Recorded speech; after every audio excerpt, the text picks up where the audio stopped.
مخلوق نہیں ہے، اللہ کی صفت ہے، اللہ کا کلام ہے، اللہ ہی سے وہ چیز باہر نکلتی ہے، یوں سمجھو۔ اس لیے عقیدت کرنا، محبت کرنا۔ قرآن کا دوسرا حق ہے روزانہ اس کی تلاوت کرنا۔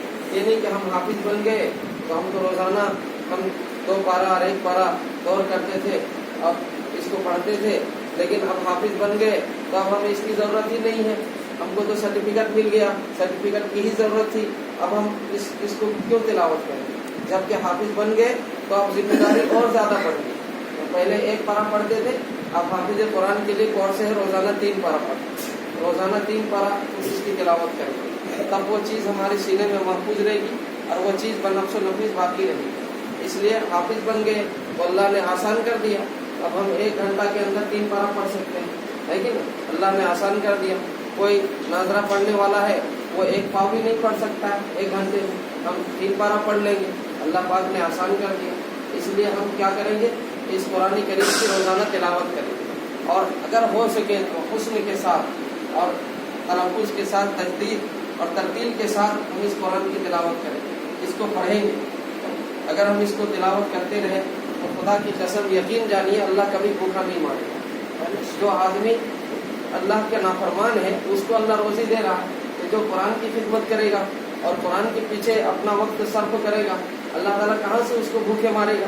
اور اس کی زندگی کو ابتر نہیں ہوگی، خوشگوار زندگی ہے، چاہے کمائی تھوڑی ہو لیکن ہم جو ہے اس میں برکت اللہ پاک ڈال دے، ہماری زندگی خوشگوار گزرے گی، برکت والی زندگی گزرے گی۔ اس کے لیے کیا ہے؟ ہم جو ہے قرآن کریم کی تلاوت کریں گے۔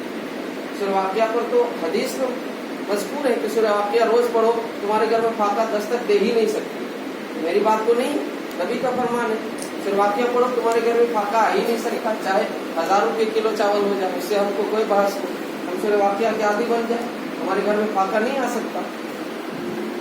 تو یہ مختلف صورتیں ہیں، سورہ یاسین شریف پڑھیں گے، سورہ اخلاص پڑھیں گے، سورہ ملک پڑھیں گے، اس پر بشارتیں ہیں اللہ کی طرف سے، بہت عجیب و غریب خوشخبریاں ہیں دنیا کے اعتبار سے۔ آخرت کی جو فضیلتیں وہ تو مسلم ہے اپنی جگہ پر۔ اس کے لیے کیا ہے کہ ہم روزانہ اس کی تلاوت کرنے کے عادی بن جائیں، لیکن اگر سینے سے قرآن نکل گیا تو بہت بڑی محرومی اور بدبختی کی بات، کل قیامت کے دن اس کا مواخذہ ہوگا۔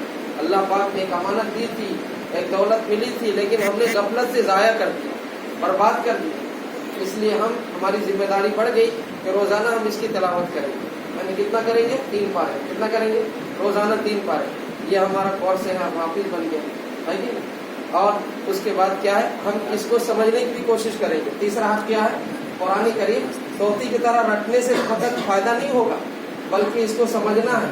اب سمجھنے کے لیے عالم بننا پڑے گا، علماء کے صحبت میں رہنا پڑے گا، اور اسی طرح کے بزرگوں کی صحبت میں تزکیہ نفوس کے لیے آج سے 40-50 سال پہلے لوگ جب حافظ بنتے تھے، عالم بنتے تھے، تو کسی بزرگ کے خانقاہ میں چلے جاتے تھے، اور 6 مہینہ اور سال بھر جو ہے وہ لوگ اپنے تزکیہ نفس کرتے تھے، اور وہ بزرگ جو ہوتے تھے وہ اس پر پورا تصرف کرتے تھے، جیسے ایک مردہ زندے کا حوالے کرتا ہے۔ زندہ جب مردہ جو ہے زندے کا حوالے کرتا ہے تو اس کا ہر کام ہو جاتا ہے، ہوتا ہے کہ نہیں ہوتا؟ اس کی تجویز تکفین ہو جاتی ہے اور اس کا ہر مسئلہ ہو جاتا ہے۔ لیکن کوئی مرا ہوا یوں کہے کہ ہم زندہ کے حوالے اپنے آپ کو نہیں کریں گے، کوئی مرا ہوا، سپوز مثال کے طور پر کوئی مرا ہوا یوں کہے کہ ہم زندہ کے حوالے اپنے آپ کو نہیں کریں گے، تو اس کا کوئی کام بنے گا؟ وہ تعفن کا سبب بنے گا اور بدبو، اور اس سے لوگ دور بھاگیں گے، اس لیے کہ مردہ نے زندے کے حوالے اپنے آپ کو نہیں کیا۔ تو ہم بھی جو ہے مردہ ہیں، اور اللہ والے کون ہے؟ زندہ ہے۔ تو مردہ بدست زندہ جس طریقے سے اپنے آپ کو پیش کرتا ہے تو اس کا ہر کام ہو جاتا ہے۔ تو ہم علم سے ہمیں کافی نہیں ہو جائے گا، اور نجات کے لیے کافی نہیں ہو جائے گی، بلکہ علم کے ساتھ ساتھ ہم کو عمل بھی چاہیے، اور عمل جو ہوگا وہ بزرگوں کی صحبت سے ملے گی، وہ اللہ والوں کی صحبت سے ملے گی، وہ علماء اکرام کی صحبت سے ملے گی۔ وہ خانقاہوں میں پہلے لوگ جاتے تھے اور ضربے لگاتے تھے، الا اللہ کی ضربے لگاتے تھے، اور پھر ان کے اوپر پورا بزرگ تصرف کرتا تھا۔ حضرت مولانا رشید احمد گنگوہی رحمۃ اللہ علیہ، حضرت حاجی امداد المہاجر مکی رحمۃ اللہ علیہ کے پاس گئے، تو کیا کہا حاجی صاحب نے؟ حاجی صاحب نے کہا دیکھیے مولانا شبیر تھانوی رحمۃ اللہ علیہ کتنے بڑے حکیم الامت ہیں، لیکن مولانا شبیر تھانوی رحمۃ اللہ علیہ بھی جا کے بیٹھ ہوئے حاجی امداد اللہ مہاجر مکی رحمۃ اللہ علیہ، جا کے ان سے نسبت قائم کی۔ تو کسی نے کہا حضرت آپ اتنے بڑے حکیم الامت ہیں اور اتنے ہزاروں کتابیں آپ نے تصنیف کی، اور آپ گئے حاجی صاحب سے بیعت ہونے کے لیے، हाजी साहब से आप जाके और उनसे जाके रुजू कर लें, क्या बात है? तो फरमाया हजरत मौलाना शबीर थानवी रहमतुल्लाह अलैह ने कि हम लोगों ने मिठाई को बढ़ा है। क्या कहा? हम लोगों ने मिठाई को बढ़ा है और हाजी साहब ने मिठाई खाया।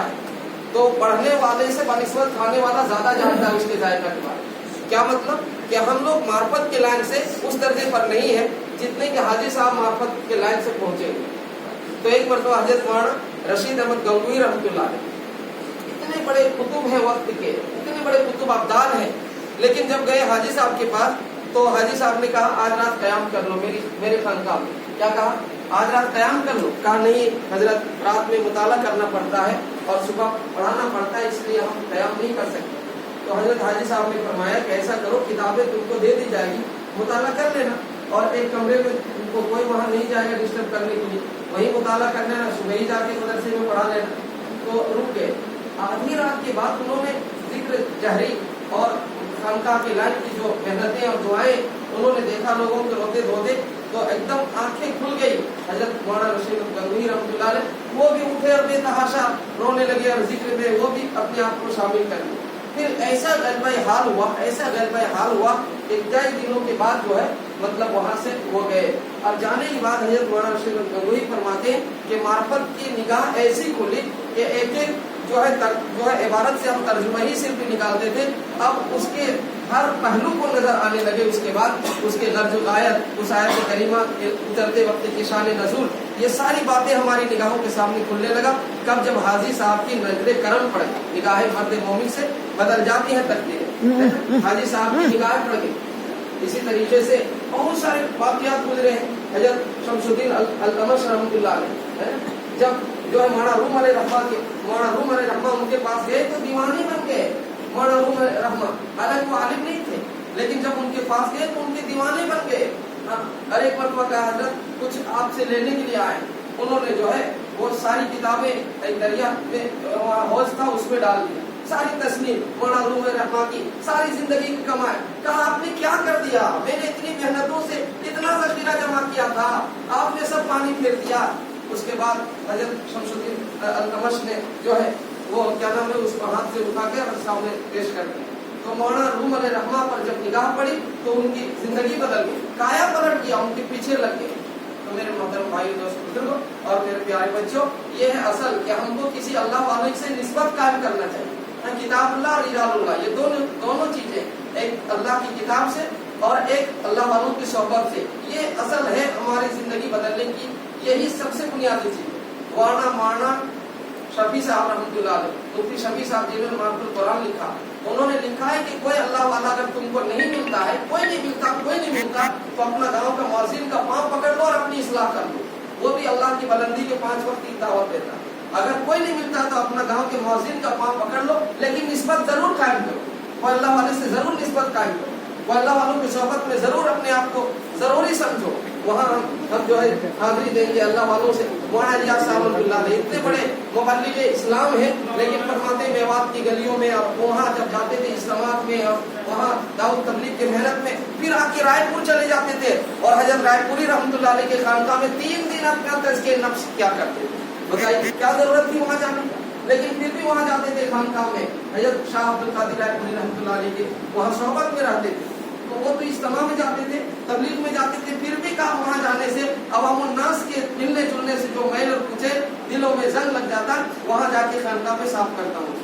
बताइए कितनी जरूरी है अल्लाह वालों की सोहबत। सोहबत नेका तोरा सालेह कुनत, सोहबत ताले तरा ताले कुनत। नेक लोग की सोहबत ही से आदमी नेक बनता और बुरे लोग की सोहबत से बुरा बन जाता। शेख सादी की खिदमत में मिट्टी लाई गई, उसमें खुशबू आ रही थी। कहा मिट्टी तुझमें खुशबू कहाँ से आ रही? तो कहा एक फूल के साए में बरसाहा बरस रहा तो उसकी खुशबू मुझमें बेवस्त हो गई। बताइए सोहबत का असर कितना पड़ता। और अल्लाह के नबी सल्लल्लाहु अलैहि वसल्लम से सहाबा ने पूछा, या रसूलुल्लाह हम लोग का उठना बैठना कैसे लोगों के साथ होगा, हमारी नशिस्त बर्खास्त जो होगी वो कैसे लोगों के साथ होगी? तो अल्लाह के नबी ने 3 बातें इरशाद फरमाई। अब देख लो हमारा उठना बैठना और हमारी नशिस्त बर्खास्त ऐसे लोगों से हो रही कि नहीं। 3 बातें अल्लाह के नबी ने इरशाद फरमाई। क्या क्या? पहली बात अल्लाह के नबी ने फरमाया जिसके देखने से अल्लाह याद आए।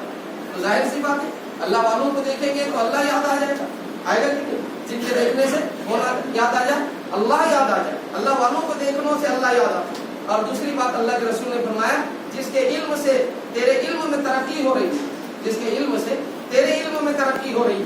اور تیسری بات اللہ کے نبی نے فرمایا جس کے عمل کو دیکھ کر تمہیں بھی آخرت کا شوق پیدا ہوگا، ان کے عمل کو دیکھ کر آخرت کی رغبت پیدا ہوگا، آخرت کا شوق